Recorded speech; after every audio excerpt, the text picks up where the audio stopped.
On today's episode of the Realfoodology podcast, you have, for the first time, the convergence of big data, artificial intelligence, and early detection.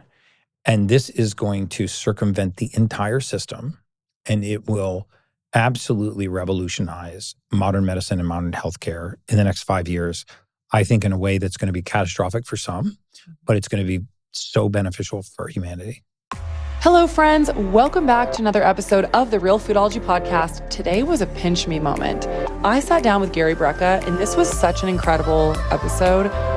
This man, you can just really tell that he cares and that he wants to help people. He was so kind. He invited me to his place, and this is where we recorded because he also invited me to be on his podcast. So we did a little swap. So look out for my episode coming out on his podcast. Before we started recording, he took me around his place and he was showing me all of his biohacking tools and toys. And he also fed me grass-fed burgers and root vegetables, and it was so delicious. I just enjoyed it so much. He was such a kind person, and I just love to connect with people that I look up to, and Gary Brecka is definitely one of those. I saw him speak a couple years ago. He was working in the longevity insurance space, and I'll let you listen to how he tells the story, but I just thought it was such an interesting story. And this was how he got started in this world of biohacking. We talked a lot about the MAHA movement. And then we also talked a lot about circadian rhythm and how you can address if you're having a hard time falling asleep. And this one was actually a personal one to me that I shared that I've really been struggling with. And he gave me some incredible advice. This man is just a wealth of knowledge. And we dove into women's hormones a little bit. So it was such a great episode. You're definitely not going to want to miss it. I thoroughly enjoyed it, and I just hope that you love it as much as I did. So if you want to take a moment to rate and review the podcast, it would mean so much to me. It really does help this show a lot. And if you're loving the episode with me and Gary Brecka, please make sure that you not only go follow him right now on Instagram at Gary Brecka. You want to go and tag both me at Realfoodology and, of course, Gary Brecka on Instagram. I can speak personally that I always love seeing your shares. I try to see as many of them as possible and repost as many as I can. So thank you so much for the support, and I'm so excited for you to listen to this episode. Let's get real. Luxury shouldn't be out of reach. Cozy Earth makes it easy to upgrade your home into a sanctuary, offering the softest sheets, pajamas, and more.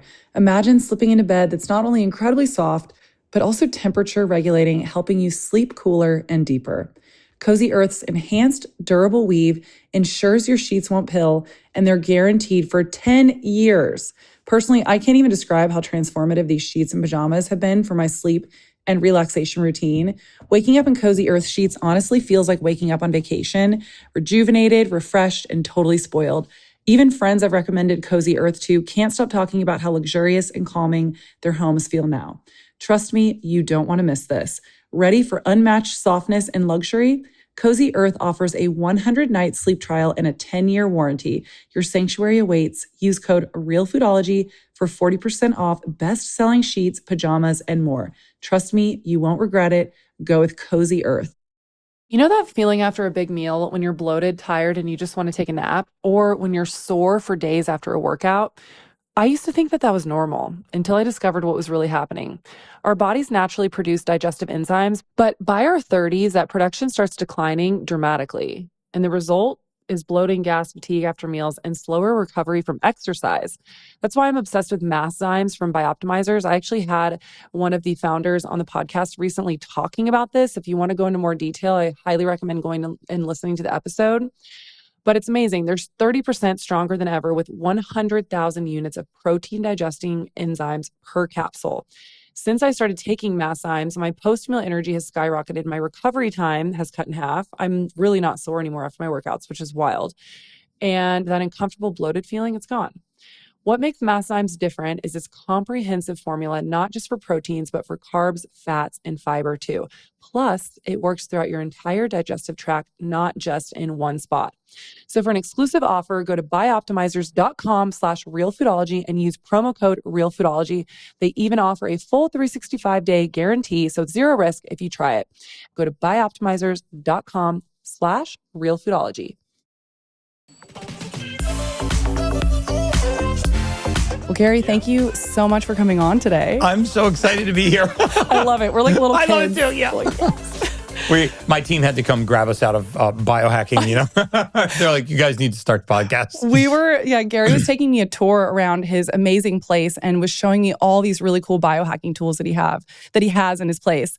And I didn't want to be pulled out of it. I was like, tell me more. What is this crazy gadget? You're definitely coming back. You and your fiance come back and we'll I would love that spend an afternoon biohacking. It would be so fun. Yeah, I'm so fascinated by all this stuff. And we're going to talk about it. I want to ask you about a lot of different biohacking stuff. But I first of all want to address, so we met, I think it was 2 years ago at your event, maybe a year and a half ago. And for Erewhon. Yes. I was still living in LA at that point. And I was so just taken back by your talk that you gave, because I didn't actually know a lot about your background. Wow. And I didn't know that you had come from the insurance space, like longevity insurance space. And I was so fascinated by that. Can you tell people a little bit about what you were doing? Yeah, it was basically the study of mortality. And there's so many financial services instruments that are based on how many more months you have left on earth. I mean, annuities, reverse mortgages, life insurance, obviously. And I think what a lot of people don't realize that when an insurance company, a life insurance company, is getting ready to take $25 million or $50 million, large, what we call jumbo life, dollars worth of risk on your life, they really don't care where you are on an actuarial curve. Right? They want to know your specific mortality. I mean, how many more months does this man or this woman have left on earth? Because once that policy is in force, that's all that really matters to the insurance company. Yeah. And so they developed a model to predict mortality to the month. And the variable basic table is based on this, which is the foundational table for predicting mortality. It's how life insurance policies are rated. You can get super preferred, standard, table rated. It's not just related to your blood work, although that's a component of it. They look at demographic data on you, your job history, trying to estimate your stress levels. And then we look at true big data on why people are not living longer lives.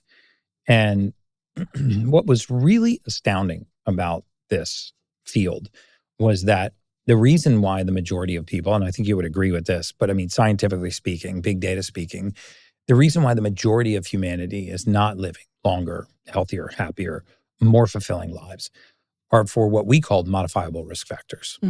These would have been diet and lifestyle supplement changes that you could have made that would dramatically have extended your lifespan. The issue is that the majority of people don't do it.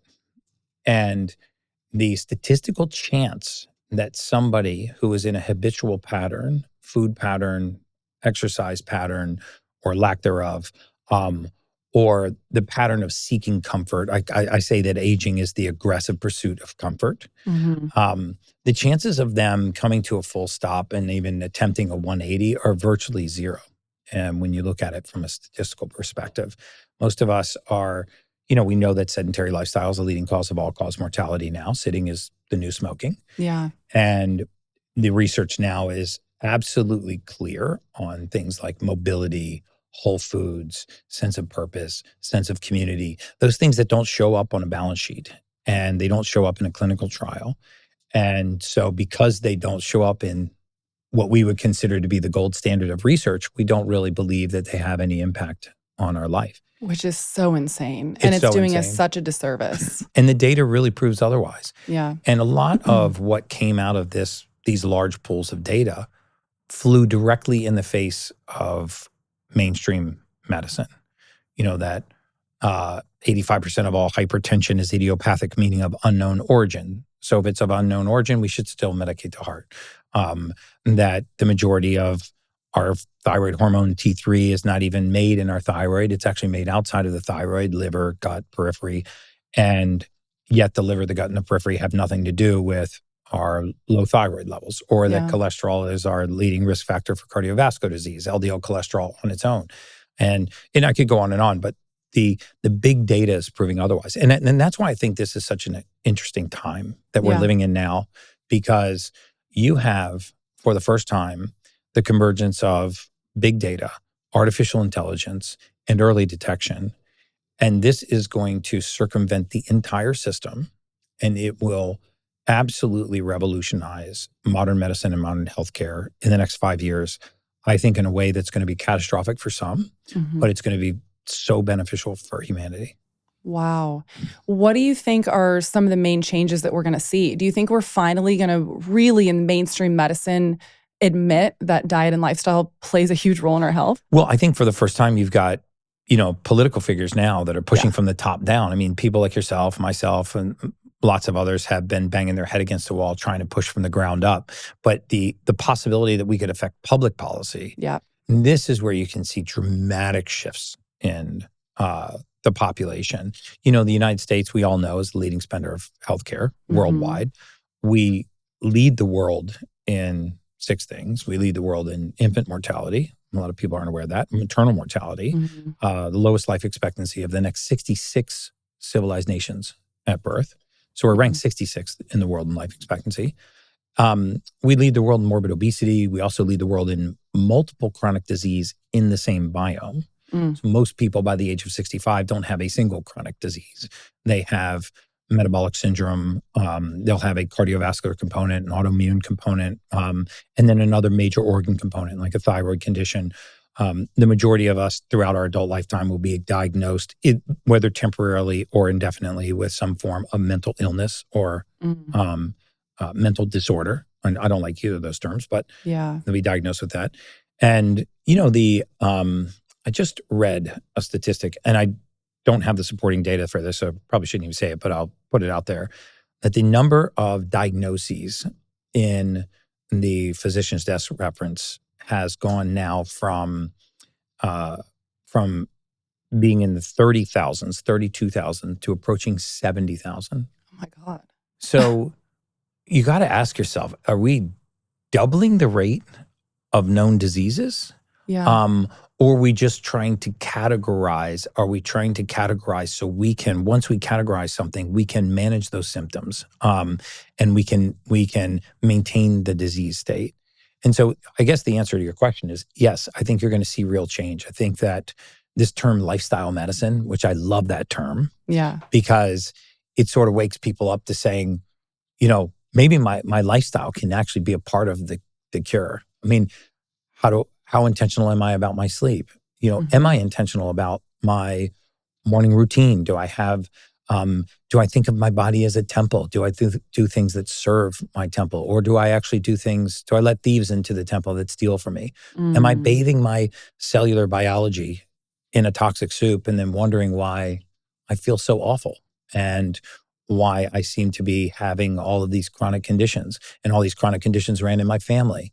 And we're realizing now that it's not disease that's passed from generation to generation.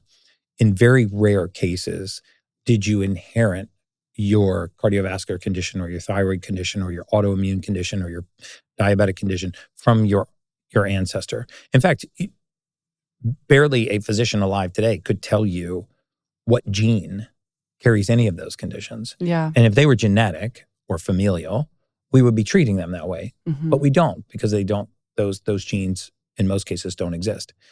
And and you bring in things like Ozempic and GLP-1s, which I'm not necessarily fully opposed to. But instead of saying, I really want to lose weight, maybe asking yourself, not to sound too harsh, but why am I so fat? And we got to be honest with people. And the answer to that question will lead you in the right direction. Well, and this is why I want to hear from you in your own words, but I'm assuming this is why you have been so outspoken about the MAHA movement. So you and I have been connected through Making America Healthy Again and through a lot of our friends that are all in this movement. And so many of us for so long have all been working in different facets of health and wellness and lifestyle medicine, like you said, trying to wake up the public to all of this. And we're all so excited because we finally feel like we have a real chance for change. Right. I've been shocked to see a lot of criticism, though. There's a lot of criticism. And I think unfounded. I mean, a lot of the criticism that I see is that the MAHA movement, the people that support it, want to take away freedom of choice, which I don't believe in. Same. If you want to drink soda, drink soda. If you want to eat at McDonald's, you should be able to eat at McDonald's. If you want to smoke a cigarette or vape or drink whiskey, you should be able to do all of those things. You obviously know the risks. What I believe the movement is about truth and transparency in our food supply, because very often it's not the food. Yeah. It's the distance from the food to the table that matters. And what we've done to the food too. And what we've done to the food. Yeah. So, if I want to eat a yogurt and it's colored red, well, do I really care if it's if that red color comes from beet juice and is safe for me, or if it comes from red dye 3, which is now banned but is not safe for me? That's what we call forever chemical, but it has no alteration in the taste, and it doesn't take away my freedom of choice. I mean, and that's what the MAHA movement is about. Yeah. It's about getting the corruption, I believe, out of our food supply. I mean, when you look at the fact that 77% of our military age men and women don't qualify for military service because of poor health, or that the vast majority of our public policy nutritional research is funded by private industry. Yeah. Our public policy should be set by independent institutions funded by the taxpayer for the benefit of humanity. And it should be truly independent. And if there are negative outcomes, that research should be known. And if there are positive outcomes, it should be known. Yeah. And this way you put things through the proper rigor of scientific testing, and you let it be truly outcomes based. You don't allow it to be influenced by lobbyists and pharma, food, chemicals, because that's not in the best interest of humanity. For the purest and most exceptional coffee experience, explore Paleo Valley's Polyphenol Defense Organic Coffee. Not only is the coffee rich in polyphenols, but it's also infused with 8 functional mushrooms like lion's mane, reishi, and cordyceps for energy, cognitive clarity, immune support, and stress relief. They've even added coffee fruit extract to boost brain-derived neurotropic factor by 143%, enhancing focus and mental acuity. Best of all, it's low acid, which makes each sip gentle on the stomach, and each cup is third-party tested for toxins and mold. So make sure that you go to paleovalley.com/realfoodology. Also check out all their other products. They have great supplements. They have spices. They have so much to choose from. I am a huge fan of Paleo Valley and everything that they're doing. And if you go to paleovalley.com/realfoodology, you're going to save 15%. Again, that's paleovalley.com/realfoodology. And use code Realfoodology, and you are going to save 15%. I started putting honey in my morning coffee, and I've got to say that it's been a total game changer for me. I love Manuka honey. It's rich, it's creamy. It's honestly the most delicious honey that I've ever had. And it's also Manuka honey. So it comes from the nectar from the Manuka tree in New Zealand. This nectar is packed with bioactives, and the honey that is produced has 3 times more antioxidants and prebiotics than your average honey. It has a special antibacterial compound called MGO that also comes from the nectar of the tea tree. Manuka honey third-party tests every single harvest for MGO and make sure that these results are available through their QR system. Now it's easier than ever to try Manuka honey. So head to manuka.com/realfoodology to save up to 31% plus $25 worth of free gifts with the starter kit, which comes with an MGO 850 plus Manuka honey jar plus 5 honey travel sticks, which are my favorite, a wooden spoon, and a guidebook. That's Manukora, MANUKORA.com/realfoodology to save 31% plus $25 worth of free gifts. Well, the fox is guarding the hen house right now. And I think a lot of people are not truly making that connection. I just had a conversation with my Uber driver a couple days ago, and he was explaining to me that the general public does not actually truly understand how bad it's gotten with our food and with our pharmaceutical companies, the corruption that's happening. There's a general understanding with most Americans that, they wouldn't allow that. Yeah, exactly. It wouldn't be on the shelf if it was that bad for us. They kind of think I'm being a little naughty when I'm having some fast food. They don't realize the real implications of it. Absolutely. And I don't mean to infantilize them. That's not my point. I just mean that we are not truly understanding the real implications of what's happening right now. I couldn't agree with you more. Yeah. And I think that's the genesis of the MAHA movement is, when we have this level of influence over our public policy. I mean, this is how we got a food pyramid that says that Lucky Charms is more nutritious than grass-fed steak. I met the guy that wrote that, by the way. Oh, you did? The MAHA brunch. Oh, I'd love to have him on the podcast. I'll connect you because I think I'm going to have him on mine too. But we were having a conversation and I was connected through a friend of mine, and I didn't realize until halfway through. And he hands me his card and he's like, it says, from Tufts University. And I was like, oh, the same Tufts that did the pyramid. It wasn't a pyramid, but what did they call it? The food compass. Food compass. Where Lucky Charms are healthier than ground beef. And he was defending it. And I was like, okay, this is a little wild to me. And I think that, when we look at pure macros, for example, fats, carbohydrates, proteins, saturated fat, and then you look at the chemical component of it. And that's where we're really sending our cellular biology into a tailspin.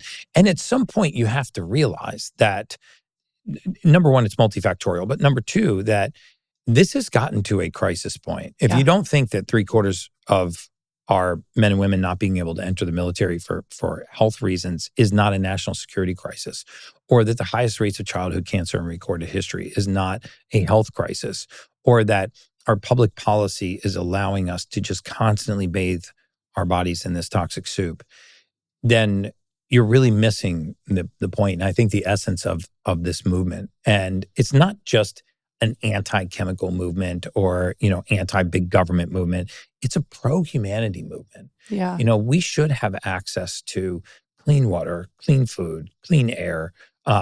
We should have the ability to trust our food supply. And, when you look at how deep this runs, call it the deep state, whatever you want to call it. And you look at how we take seed oils and we degum them with hexane and we deodorize them with sodium hydroxide and we heat them to 405 degrees and we turn them rancid and then we bleach them, we bottle them, we put them on the shelf. And then some of our other institutions come along, like American Heart Association comes along and slaps a heart healthy label on it.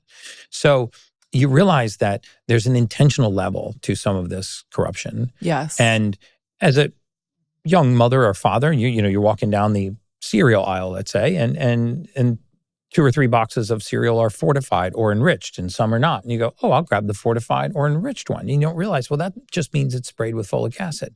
We don't realize that natural fruit flavors or natural sweeteners can be completely chemical additives. Natural fruit flavor is kind of a code word for ain't got no fruit, right? Exactly. And so we should say that. Should call ain't got no fruit. It's funny. I wanted to do a skit one time. Maybe I'll still do it. I was going to put the family around the table and we were going to do a mock restaurant. And I was going to order everything on the menu based on the consequences in your body. So you'd have to order like the gas, the bloating, the diarrhea, the constipation, the irritability, or the cramping. I'll have the bloating and constipation and bad behavior. And you had the bad behavior last week. Because we would start to realize like, okay, kids, it's time for your bad behavior. And it as an intentional way, sort of a funny way of highlighting that, our emotions, our mood, our sleep, our circadian cycle, our focus, our concentration, our energy, our waking energy are all related to our cellular biology and what kind of frequency it's receiving and what kind of nutrients it's receiving. One of the things that emerged very clearly from my time in that industry was that the majority of, I would read these lab reports and read these blood labs and these life expectancy summaries. And over and over again, you can see in the record that that these people could have made simple changes in their life. Vitamin D3 levels, B12 levels. You could actually see it in their history, in their medical reports. Consistently low levels of vitamin D3 or consistently low levels of B vitamins. You knew that the consequences that were emerging in their record were the consequences of deficiency. You look at how depleted our soil is. If you looked at a soil lineage study from 1945 and you compared it to a soil lineage study from today, it would be horrifying. Yeah. Which is why very often you're not required to update the nutritional content. You're only required to update the macros, in food labeling, because you could borrow the content of iron or calcium in a bag of spinach from this old 1945 study, or if it were to update it, it would all say 0. Wow. Right. And I believe, and we're going to talk about this on your podcast, but I believe a lot of this begins at the soil. Yeah. Right. And it does. So you deplete the soil. We so believe this in plant physiology. Yeah. Right. If you had a leaf rotting in a palm tree and you called a true arborist, like a true botanist, out to your house, they wouldn't even touch your leaf, right? They would core test the soil. And they would say, there's no nitrogen or no sulfur, no phosphorus in the soil. They would add that to the soil and the leaf would heal. Human beings, I promise you, are no different. So many of us are mineral, amino acid, nutrient, fatty acid deficient, that if we would just cover the basics, it would have such a dramatic change in our life. Yeah, and we're not talking about this enough. And this is why I brought up in the very beginning, when we met and you gave that talk, I was so taken back by what you had said, because I will never forget this. You said that part of the reason that you left that industry is because you were looking at all these people's numbers and going, if I could just get in touch with this individual and tell them, like, get on some minerals and vitamins and let's change your diet a little bit, that you could extend their life by not just, we're not talking about small numbers here, by 7 years Yes. on average, the ones that I did. And I didn't run a clinical study on it, but that's not just lifespan, that's healthspan. Because quality of life. If you die at 82, if you leave this earth at 82 years old, most people started dying in their early 70s. Right. So, you have a compression of health span, and you also have a compression of lifespan. When we're ranked 66th in the world in life expectancy, by the way, life expectancy in the United States is going backwards now for the first time in 100 years. And so that means that we're dying earlier. But what really is the travesty is we stopped living decades before that. We're alive, but we're really not living. We're surviving. Yeah, we're surviving. And you look at the statistics on the number of chronic multiple diseases that are in the same biome, the number of pharmaceuticals that most people are on. And rarely do you see clinical trials run on the multifactorial impact of combining different synthetics, chemicals, and pharmaceuticals. Like they will study thyroid medication in a silo, cardiac medication in a silo, autoimmune medication in a silo, psychiatric medication in a silo. But what if somebody has ADD, ADHD, OCD, has Crohn's, has hypertension, and has type 2 diabetes? Where are the clinical studies that show that this combination of pharmaceuticals is not creating worse of an issue than if you were to remove one or two or all of them? And we noticed this in the big data because you could see things like someone would have slightly elevated LDL cholesterol, for example. They would be put on a high dose of statins. And then months later in the record, there comes the joint pain. There comes the brain fog, because you can see it in their history. Yeah. Now they're going to their primary care physician and I can't sleep. So they put them on solipidem nitrate, diazepam, Lunesta, Ambien, whatever it is, because now you're on something for sleep. And now you're not really sleeping. You're just not conscious. So then the brain fog starts, and then the mood collapse starts. And now they're in therapy for a mood disorder, and now they're on medication for their mood. So now in comes the SSRI, and then the joint pain continues, and now the anti-inflammatories, the corticosteroids start. And I read so many records and saw this happen over and over and over so many times. It became so predictive because I would start to read the history and go, oh, there's the corticosteroid. I'm going to read the history a few years later, and they're going to have had a joint replacement, and bang, there was the joint replacement. Wow. And then the joint replacement would begin to reduce their, we called it ambulatory profile, how well they ambulated, how well you move. And as you reduce mobility, then you would bring in all of these diseases that exacerbate with reduced mobility. And it was just this vicious cycle. And never would you see counseling for diet, exercise, spiritual well-being. No one would talk about their sense of purpose, their sense of community, their faith. Like what really made this person tick? What kind of relationship are you in? What kind of career do you have? What kind of food do you eat? What kind of exercise do you get? When you take a vacation, are you really relaxing, or is a vacation to you, a nightclub and a casino and You're lots of partying drinks all and night. 5-star dining, right? Yeah. So I believe that the message coming from MAHA and from the majority of our community is really a positive one. Like, Me too. it's really an uplifting one. It's like, I'm hey, so excited. you can take control over this, Yes. right? And let's start with some small incremental changes, because life's not a combination of our goals. It's a combination of our habits. And let's start developing the kinds of habits that you need to walk yourself right out of this. Electrolyte imbalances are no joke, and many popular sports drinks out there are packed with sugar and artificial ingredients, and that's why I'm excited to introduce to you Element, a zero-sugar electrolyte drink mix designed to tackle these issues head-on, and it tastes so good that I actually want to drink more water throughout the day. It's based on cutting-edge research showing that optimal hydration requires sodium levels 2 to 3 times higher than government recommendations. Each Element stick pack is a powerhouse of electrolytes delivering exactly what you need. Whether you're an athlete, you're fasting, maybe following a keto or paleo diet, or just simply looking to stay hydrated throughout the day, Element is formulated to support your hydration needs. But don't just take my word for it. It's trusted by elite athletes, and it's the exclusive hydration partner to Team USA weightlifting. And here's the best part. You can try Element totally risk-free. So get your free Element sample pack with any purchase at drinkelement.com/realfoodology. Plus, don't miss out on trying the new Element Sparkling, a bold 16-ounce can of sparkling electrolyte water. If you're not completely satisfied, they offer no questions asked refunds. So go to drinkelement, that's LMNT.com/realfoodology and get started today. I really struggled to find a good, healthy dog food that my dog loved and that would actually eat, but also met my pretty high standards for healthy dog food. And so I was super stoked to find Ollie. Ollie delivers fresh, clean nutrition made with the highest quality human-grade ingredients right here in U.S. kitchens, with 5 delicious recipes like fresh beef with sweet potatoes or fresh turkey with blueberries. There's something for even the choosiest pup and also for the moms and dads out there that are concerned about ingredients.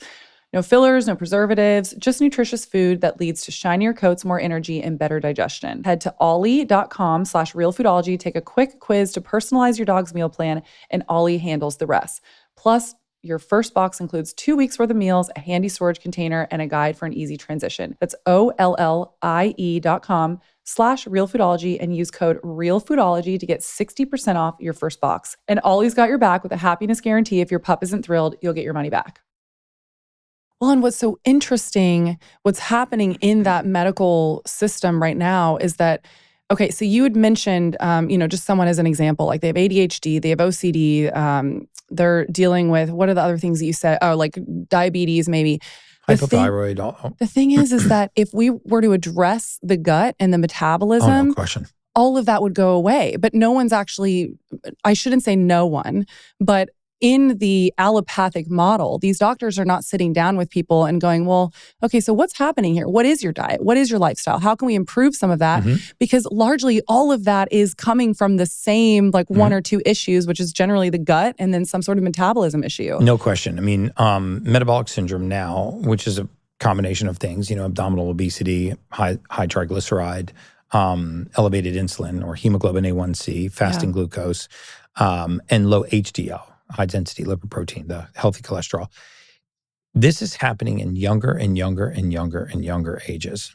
And so what is happening here is just like we saw very often in modern medicine. We know, for example, that medical error is the third leading cause of death. Yeah. We know that cardiovascular disease, number one killer. We know that cancer is the second one, and then medical error. And what does medical error mean? It does not mean that your doctor's intentionally trying to kill you or the medical system is intentionally trying to kill you. What it means is that we are making an error when we view what is happening in human beings. And that, to give you an example, as soon as you get told that you have an autoimmune disease, you're led to believe that you woke up one day and your immune system has decided to attack your thyroid. So you have Hashimoto's, or it's decided to attack your colon. You have Crohn's disease, or the lacrimal gland in your eye. You have Sjogren's, or your blood. You have lupus. So we assume out of the gate the immune system has made a mistake. Instead of taking a step back and saying, hey, before we make this diagnosis, what if we said, maybe the immune system hasn't made a mistake. Maybe it's here for a reason. Yeah. We just naturally assume that some kind of disease or pathology has happened to us. Yeah. And very often it's happened within us. There's probably a lot of your listeners right now, especially women, who are cursed with the majority of autoimmune disease. About 82% of all autoimmune disease we find in females, and I could give you my theory on that. But they're suffering from anxiety or attention deficit disorder or poor sleep or poor hormonal regulation. And no one's really told them what it is. Yeah, that's true. Like if you ask 100 people what anxiety is, they'll tell you the characteristics of anxiety. They'll say, oh, it's a fear of the future. It's a sensation of being anxious. It's the feeling of impending doom, or the presence of a fear without the presence of a fear. But what is it? Like, what causes it?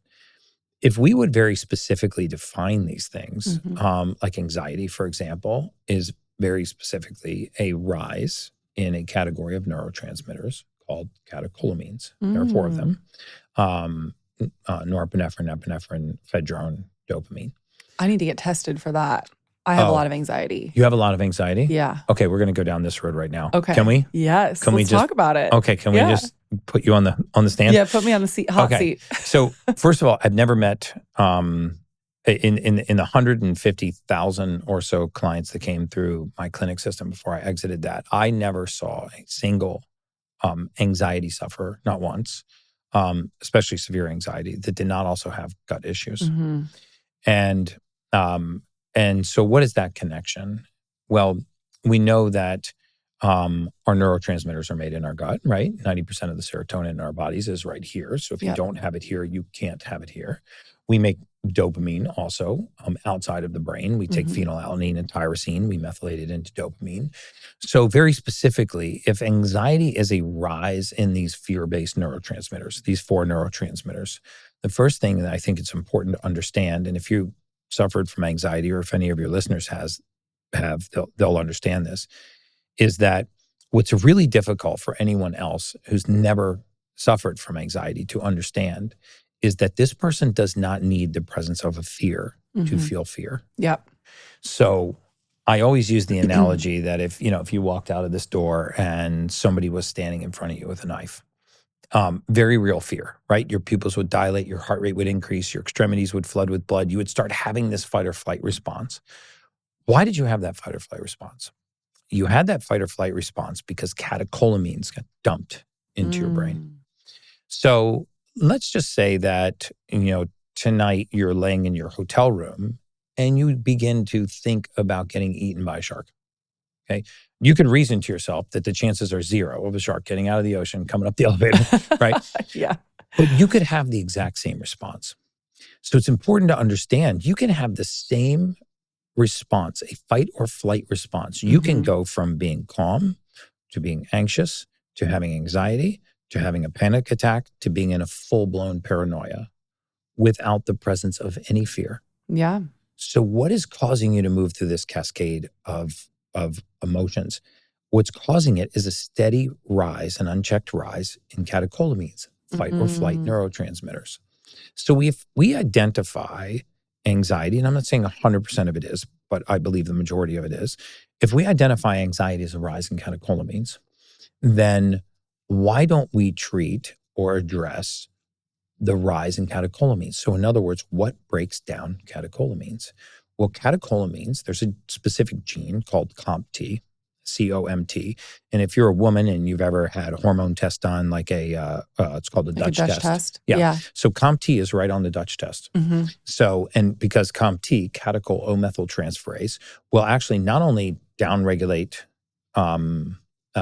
catecholamines, calm you down, but it also sends estrogen down a pathway to help be eliminated. So generally, women that have this COMT gene mutation suffer from anxiety. They also suffer from poor gut motility. It's not their diet. It's not their gut microbiome. It's not the food sensitivities or the food allergies, and they go way down that path. It's the intestinal motility, because all of these things are related to the same thing. When you have poor catecholamine regulation, when you have a deficiency in something called methylfolate, which is the methylated form of folic acid. When you have this deficiency, your gut does not move at the right pace. And so you have intermittent gas or bloating or diarrhea, or constipation or irritability or cramping. And you're always trying to tie it to what you last ate, but it has nothing to do with what you last ate very often. Well, and what's interesting is I have the MTHFR gene. That's another very it's common one tied to yeah, anxiety. especially with women. Mhm. I feel like, and I have something with COMT. I had that tested, but I can't remember right now what. So COMT has two variants. So MTHFR has two variants as well. One's called C677T. If you have that version, you're highly prone to anxiety. One is called A1298C, and that one is highly tied to anxiousness. And the difference is anxiousness is a very present value emotion, right? Yeah. I got to get out of this restaurant. I feel uncomfortable in here. I got to get to the next task. It's a very present value emotion, meaning you're very much, it's with the present circumstance that you're in. Anxiety is usually a fear of the future, a sensation of impending doom. Something bad is going to happen. If I get on that plane, it's going to crash. If I get on that elevator, it's going to fall. If I go to this meeting, they're not going to like me. It's a fear of the future. And the reason for this is the way that MTHFR metabolizes folic acid into methylfolate and some of its other derivatives has a lot to do with not just your intestinal motility, but it has a lot to do with how you downregulate these neurotransmitters. It's also linked to poor homocysteine metabolism. And homocysteine is an amino acid that all of us have in our blood. You have it, I've got it, all your listeners have it. And if this amino acid rises and we don't break this amino acid down, usually with something called trimethylglycine, and we don't break this amino acid down, what it can do is it can build up. It causes a lot of inflammation in the body, and it causes a vascular constriction. And when you constrict the vascular system, we've got 63,000 miles of blood vessel in our body. When you constrict the vascular system, the pressure rises. So now your blood pressure is rising, and they examine your heart, and there's nothing wrong with your heart. You have a normal EKG, you have a normal EEG, you have normal heart sounds, normal lung sounds. Maybe you had advanced studies done, dye contrast study, cardiac catheterization. You've had these advanced studies done and they're all normal, but your pressure's high. So they still medicate the heart, even though they can't prove that it's committing a crime. Yeah. Instead of looking outside the heart and saying, I wonder if a nutrient deficiency could possibly be causing this condition. And if you look at the skyrocketing rates of postpartum depression in pregnant women, which by the way does begin during pregnancy. They call it postpartum depression, but it does begin during pregnancy. If you look at the skyrocketing rates of postpartum depression, in pregnant women, you'll see that they are concomitant with the introduction of folic acid into their diet, or their OBGYN will say, well, now that you're pregnant, you need to take high doses of folic acid. Let's talk about this, by the way. Sorry to interrupt you, but because there's a misconception about the folic acid, what we need to be taking is folate, right? Yes, specifically methylfolate. Yes. Or something called folinic acid. Those two are amazing. So if you, without getting too complicated, if you look at the what's called the methylation cycle, how something goes from being in the non-usable form and gets converted into the form the body can use. Okay, if you look at how these nutrients are converted, folate and folic acid go down the same pathway. When they enter the cell and essentially are involved in DNA methylation, if you cannot convert them into methylfolate, the cell goes into something called S-phase arrest, which is where the DNA stops replicating. If you add methylfolate back to the cycle or back to the diet, you stop the S-phase arrest. And so why is that important? And that's important because pregnant women, for example, as soon as you get pregnant, your doctor tells you to take high doses of folic acid. You'll never convince me that an entirely synthetic, man-made chemical that didn't even exist before, I think about 1993, is somehow critical to a healthy pregnancy. And I know the intention was good. They wanted to try to reduce neural tube defects, but they didn't understand the full chain of cellular biology. If you gave women methylfolate, and if you are pregnant or thinking of getting pregnant, just switch your multivitamin, your prenatal vitamin, to one that is a methylated prenatal, and specifically look for methylcobalamin and methylfolate, and your likelihood of developing postpartum depression will go down dramatically. Because what happens is these women, especially ones with MTHFR, will take high doses of folic acid, and then they start to get anxious. They have anxiety. Eventually, it gives way to depressive symptoms. And the pregnancy eventually ends and they stop taking the prenatal vitamin. And then the symptoms go away. So Yeah. they blame it on the pregnancy, not on the vitamin. Of course. Yeah. Well, and what's crazy is that a lot of our food, you'd mentioned this earlier for cereals. Cereals are a perfect example. They're adding folic acid in there. So a lot of people are, I mean, it sounds dramatic, but they're kind of getting folic acid poisoning. Yeah, no, they're getting folic acid poisoning. I mean, if Yeah. you look at, in the United States, by law, all of our grain supply, all grains, all flour, all breads, all cereals, and again, grains of any kind, are sprayed by law with the chemical folic acid. Oh my God. And so unless you are eating the organic version of those or the Okay. non-fortified, non-enriched version of those, Mhm. you're getting high doses of folic acid. It's the most prevalent nutrient in the human diet. Yeah. 44% of the population cannot methylate folic acid. That's Like, huge. if you have kids that have, if you're a young parent and you're listening to this and you have kids that have behavioral issues, Mhm. so you get them up in the morning, everything's fine, then you feed them breakfast, and then it's a full contact sport to get them in the car Yeah. to go to school in the morning. And you get them to school and then the phone call comes home and they're like, hey, little Johnny can't pay attention. He doesn't follow directions. He's disruptive. He's not completing his assignments. Before you bring in the Ritalin to solve that issue, try for 1 week getting all of the folic acid out of their diet. And it's simple to do. Just get the white bagels, the cereals, the flours, or switch to the organic version of those. A lot of us know this because... Wait, sorry, get just the white bread? Because that doesn't have the folic acid? No, you'll see even wheat breads have it too. So look for the words fortified or enriched. It will say fortified whole wheat flour, enriched bleached white flour. And that means it has folic acid in it. Those are code words for folic acid. Okay. So get fortified Yep. or enriched foods out of their diet, Got which it. are generally found in flours, breads, pasta, cereal, and grains. So I'm not saying you have to eliminate all of those things. What I'm saying is either get the organic or the non-fortified, non-enriched version just for 1 week. Try it for 1 week. I would get the artificial food dyes out too. Because I would get those out too, yeah. Those are also linked to behavioral issues. I will tell you, you will see a completely different child in the house. Completely different child. Because, modern medicine will tell you that attention deficit disorder is an inability to pay attention, which it's not. It's an inability to pay attention to so many things. So people that have ADD or ADHD, they don't lack the ability to pay attention. They lack the ability to pay attention to so many different things. And the reason why this occurs is because attention deficit disorder is not really a deficit of attention at all. It's an attention overload disorder. Because in the human mind, we don't just create thought. We also break thought down. We actually dismantle thought. Yeah. We have a neurotransmitter cascade that creates a thought. We have a neurotransmitter breakdown process that degrades that thought. Otherwise, we would always think the same thing. We'd always be in the same mood. So if you create thought at a faster rate than you break it down, the mind becomes clouded, right? You're thinking about a job you're working on and your friend walks up. So you're thinking about a job, you start talking to your friend. And while you're talking to your friend, you notice a logo on her jacket. And that reminds you of a vacation you want to take.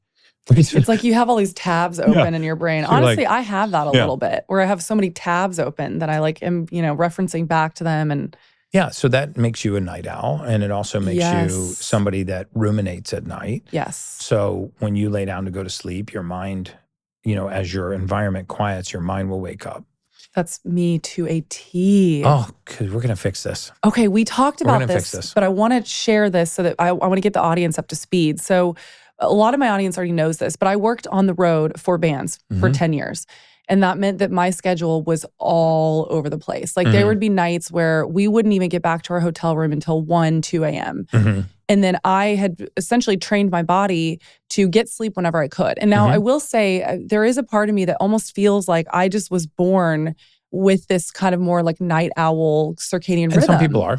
Yeah, because even when I was in high school, it was the same kind of thing. I was always just kind of up later and it was harder for me to wake up in the morning. And when I finally got off the road and I was doing Realfoodology full time and, I'm managing a business, like I want to be up by, 6, 7 a.m. and be more productive. And I have struggled so much with changing my circadian rhythm. I mean, I have changed all the light bulbs in my house. I don't go on screens past a certain time. I turn my screen red half the time. Yeah. And I get sunlight in the morning, and I cannot, for the life of me, change my circadian rhythm around. So let's zero in on that. So why would, when your environment quiets, why would your mind wake up? And when I mean your mind wakes up, I don't mean like you want to jump out of bed and play tennis. I mean that you are awake, ruminating on thoughts, right? And I'm planning my podcast for the next morning or whatever it is. You know, it's like I'm like thinking about everything I have to do. You're like thinking about your grocery list, or did I return that post on Instagram, or and the majority of what you're thinking about, and your audience that suffers from the same thing, the majority of what you think about are like the most innocuous little thoughts. They're not things that couldn't wait till the next day. Exactly. They're rarely like life-changing, earth-shattering moments. It's not like divorce or loss of a loved one, things that should keep you up at night. These are ruminating thoughts. Yeah. And it happens to you over and over again. And the majority of people have had this all of their life because they have a genetic predisposition to be poor at down-regulating catecholamines, which are waking hormones. They are fight or flight hormones. This is why some people can go into a full-blown panic attack at night when there is no presence of fear, just by ruminating thoughts. And so why is this occurring? This is occurring because, or maybe occurring because the rise in catecholamines is creating a awakened state. So when we talk about what are the kinds of things that break down catecholamines, well, there are 4 things that you might want to seriously consider. One is methylfolate, taking the right dosages of methylfolate, usually around 1,000 milligrams of methylfolate twice a day. Making sure that you're daily taking the complex of B vitamins and including something called methylcobalamin. Magnesium, actually a suite of magnesium 3 and 8 is excellent for this. Methylfolate is excellent for this. Trimethylglycine is excellent for this. And very often, the next morning, trying something called SAMe, S-adenosyl methionine. Someone's told me about this before. Yeah, it's one of the most prevalent methylated nutrients in the human body. And all of these you can get off the shelf on Amazon. Lots of great brands out there you can get these from. Not expensive. And you may notice rather immediate, dramatic changes in your sleep because you're not sleeping because your mind is awake, not because you're not tired. Yeah. And so shutting off your mind with a tranquilitic, like a zolpidem nitrate or a Xanax or diazepam or Lunesta, is not the way to go because then you're just not conscious, but you're not sleeping. Yeah. So that's why you wake up really tired, in the morning. You think that the drug is still in your system. It's actually not. You're actually feeling the effects of having suffocated most of that. Wow. Night. You're feeling the effects of hypoxia. So if you can take the complex of B vitamins, methylcobalamin, methylfolate, also trimethylglycine, and in the mornings, if you're still not sleeping, you feel like your mood is a little off, trying something called SAMe, S-adenosyl methionine. Very often what happens is these are the missing raw materials that are causing the methylation cycle to not operate efficiently. And by putting the right methylated nutrients back into the human body, you begin to downregulate catecholamines, and all of a sudden you start sleeping very well. I know this because my wife has both of these gene mutations. And if she doesn't have methylfolate, she won't sleep. She takes 5-methylfolate at night, every night. At night. Interesting. Or else the squirrels just start running. I mean, that's me. And she's chatty Cathy too. And I'm like, well, so it's so funny because this literally drives my fiance nuts.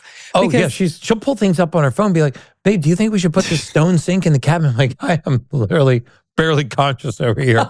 And she's like, this is a stone sink, or we could go with the wood, or I'm like, oh, this is literally me. This is me to a T, and it drives Hector insane. Because I also have like a 12-step skincare routine, and he's been in bed for 30 minutes already, and I'm doing my skincare. And then you want to come in and chat, right? Exactly. Yeah. So from the bathroom, I'm like telling him, I found this really cool thing online today. And he's like, I'm sleeping. I'm like, but then I'm like a morning person. I'm up and out of bed. I go to the gym. Then I come home. I'm on fire. I have a whole series on Instagram called Good Morning Babe where I wake her up. I love that. That's so cute. Open the sun, sunlight. I always bring her coffee and a gift though. That's so sweet. So she gets one little gift and she gets and she gets her coffee just the way she Can you likes teach Hector that, please? Because he needs to do that. Yeah. I would love that. That's my love language is coffee for Sage every morning. That's so cute. I love that. Okay, so I'm definitely going to try that. I need to go back through. I've gotten a lot of genetic testing done, and we're not going to have enough time to go through all that, but I want to definitely bring you on again because I want to talk more about like gene mutations and stuff like that. COMT is definitely one you want to look at, especially women, because so COMT, just super fast, has two variants. We call them Worriers or Worriers. Okay. I think I'm a warrior. And the reason for this is if you metabolize catecholamines quickly, which are fear-based neurotransmitters, that means these neurotransmitters are very, very low. You have no fear. And I don't mean you don't have any fear. What I mean is you're not anxious. You never experience anxiety. You never ruminate on things turning out, worst case scenario. Yeah.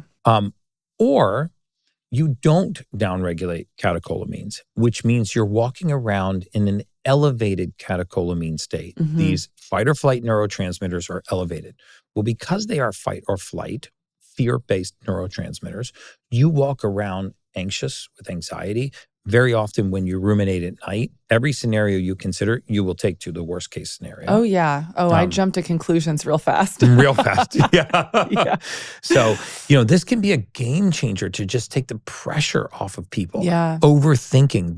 They will overthink something. They will ruminate something into the mud. Sometimes it makes it very hard to make a decision. So this is the difference between Worriers and Worriers.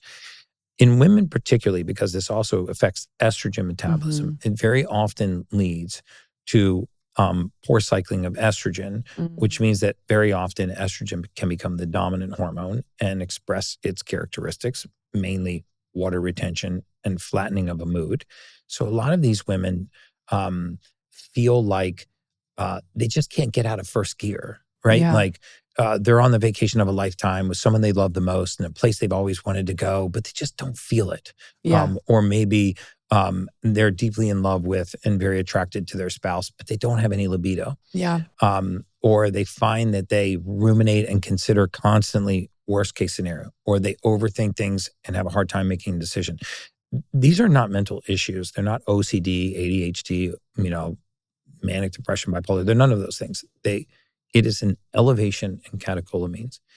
And how can I bring those down? Because a lot of what you're saying is very much resonating with me right now. And you said those couple supplements. Will those help to bring those catecholamines down and maybe help your body absorb them more? Or what is it? Dissolve them? No doubt. It's what they so these vitamins and nutrients are involved in the methylation cycle. So if you look at how nutrients are converted in the human body, there's not a single compound known to mankind, not one, that we put into the human body that is used in the format that we put it in. So without a single exception, everything that enters our body gets broken down and converted into the usable form. Okay. A lot of this conversion is called methylation. So think of pulling crude oil out of the ground. You can pull crude oil out of the ground, but you can't put crude oil into your gas tank, right? Because the car doesn't understand that fuel source. Crude oil has to be converted to gasoline. Now the car can run. So you put vitamins, minerals, amino acids, proteins, fats, carbohydrates, all of these things into the human body. When you can't convert them into the usable form, it causes a deficiency. And it is this deficiency that leads to the expression of these conditions. And now we're chasing this mood disorder or this mental illness or anxiety or ADD or ADHD or OCD or any number of other conditions when really we haven't looked at the nutrient deficiency. And most of these nutrient deficiencies are very, very common. B complexes, methylfolate, trimethylglycine, methylcobalamin, the methylated form of B12, S-adenosyl methionine. Things that if we had really nutrient-dense soil and we were eating or, drinking mineral-rich water, which is all that used to be bioavailable, and we had all of the right ratios of fatty acids and everything in our food supply, we would barely be facing these consequences. Yeah. But because our soil is so depleted, because our food is so non-nutrient dense, because we're missing a lot of these methylated nutrients, very often supplementation is the key to just changing the entire trajectory of your life. And it's very simple. Yeah. You know, it's interesting. I just got some blood work back and my B12 is actually really high. It was like on the Mm. higher end where my doctor was like, I think maybe you only should take your B12 a couple times a week, not every day. Well, what's interesting is very often high levels of B12 Mm-hmm. indicate a B12 deficiency in the cell. Because Oh. remember that you're measuring B12 in the serum of the blood, Mm-hmm. unless it was what's called a cellular nutrition assay or a micronutrient assay, where they actually measured intracellular concentration, which Mm-hmm. it's probably not if you had it done on a regular panel. It wasn't. I should go back. I'll look through them later and I might reach out to you if that's okay and show because very you. often what happens is B12 rises in the blood Yeah. because it's not being metabolized by the cell. So if you're taking a form of B12 called cyanocobalamin, Mm-hmm. that is classic for not being well metabolized by the cell. Oh, so I need to be taking which one? You need to be taking methyl, methyl, cobalamin, I think that's the one I take. or hydroxycobalamin. So Okay. just by switching your form of B12, you see the serum levels in the blood drop because the cell is now using it for fuel. It's just like if you filled up your gas tank, but you never started your engine, the fuel level would never drop. Yeah. Right? So if you measure the fuel level and it's high, it can mean that the engine's not running. It's not using it for fuel. Yeah. As soon as you have an increase in cellular metabolism of B12, then the B12 level returns to normal. Okay. This is really fascinating. I'll check back in with you in a couple months after I take those. And Awesome. Yeah, let we'll you go know over a where whole my- supplement protocol before you leave. Yes. Oh, I would love that. Okay. I want to ask you a couple more things before we go. Okay. First of all, we're drinking these little hydrogen tabs right now. And I've heard you talk a lot about hydrogen water. What is the deal with it? Is it actually worth the hype? It is so worth the hype. I think there truly is, in my opinion, this is top 3 biohacks, I believe, in the world. They're the people that drink hydrogen water because they're aware of the studies and the people that have just not read the studies. And the studies are absolutely conclusive. These are called H2 tabs. These will cost you less than $1 a day. And essentially what it is, it's an elemental magnesium that has been pressed into a tablet. When you drop it in water, it effervesces into pure hydrogen gas. Hydrogen gas is it's the lightest element in the universe. It's also the most prevalent element in the universe. It's the lightest on the periodic table. And so it goes everywhere. It can cross the blood-brain barrier very easy. There are some astounding studies on hydrogen. You can go to hydrogenstudies.com and you can actually, there are 1,335 studies published on there. On the website for Drink H2 tab, you can go there and go to the clinical study section and see the actual studies on that specific tablet. And what you'll see is a reduction in inflammation, an improvement in telomere lengths. In fact, if there's a study on there that was published in the Journal of Experimental Gerontology. It was published in November of 2021. And this is a particularly interesting study because they took groups of men and women age 70 and older. A lot of times they'll do these trials on younger, healthier people. And it was a 6-month study, and they had one group drinking hydrogen-rich water, and they had one group just drinking regular water. And in the hydrogen-rich water group, sit-stand ratio improved, focus and concentration improved. They used something called TET2, which was a marker of methylation. Their methylation cycle improved. Their inflammatory markers dropped. TNF-alpha, creatine phosphokinase, the C-reactive protein, serious markers of inflammation, even homocysteine. They nearly universally reported better sleep.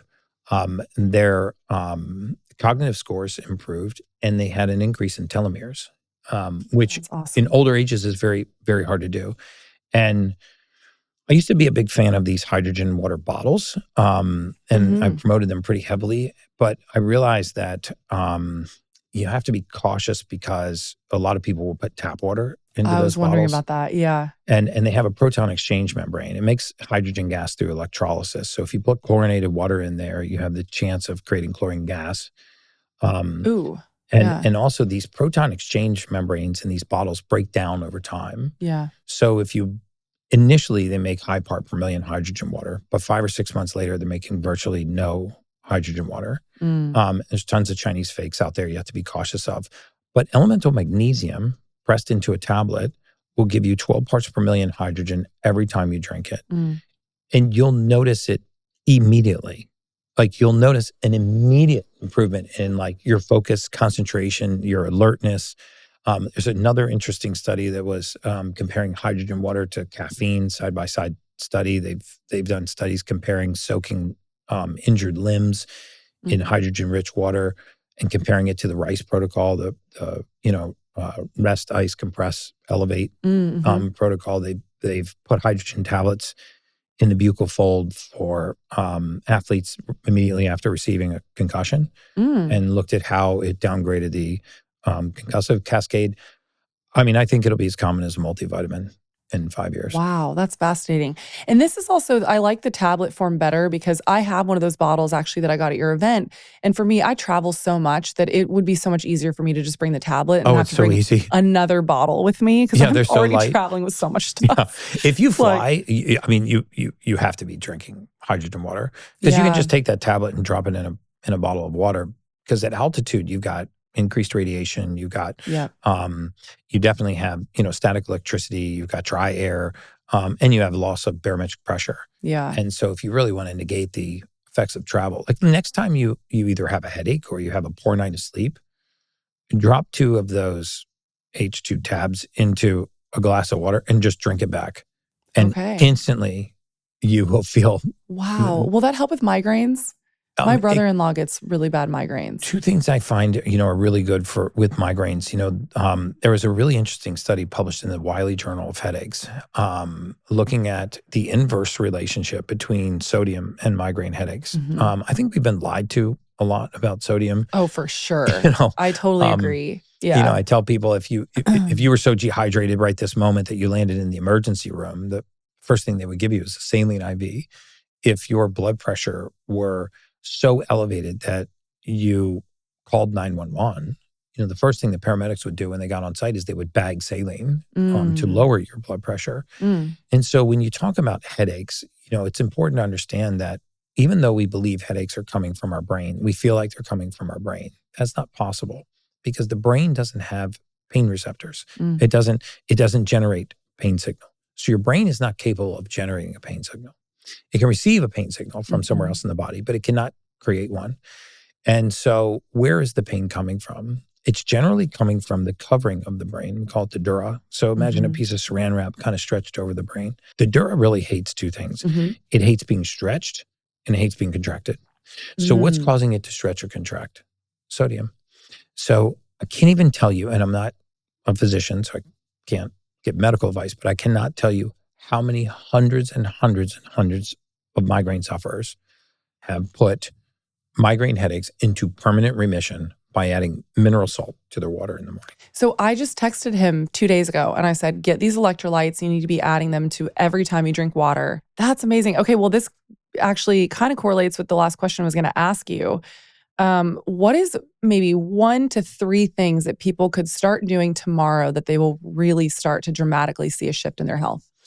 So I would say of all the things that you could do, be intentional about your sleep because I believe that sleep is our human superpower. Yeah. And it's probably the most bullied thing in our schedule. It's kind of like the stepchild in our day. For sure. If you ask most people about their sleep routine, they'll just say, I just go to sleep. Well, when do you go to sleep? Well, whenever I'm done with stuff for my day. Try for a week. Just doing some simple exercises. If you're a ruminator, I actually, it's not my product, but I take something called Magnesium Breakthrough from Biooptimizers. It's all 7 forms of magnesium. A lot of people don't do well with melatonin or magnesium 3 and 8. Methylfolate is also excellent and very safe to take at night for people that ruminate.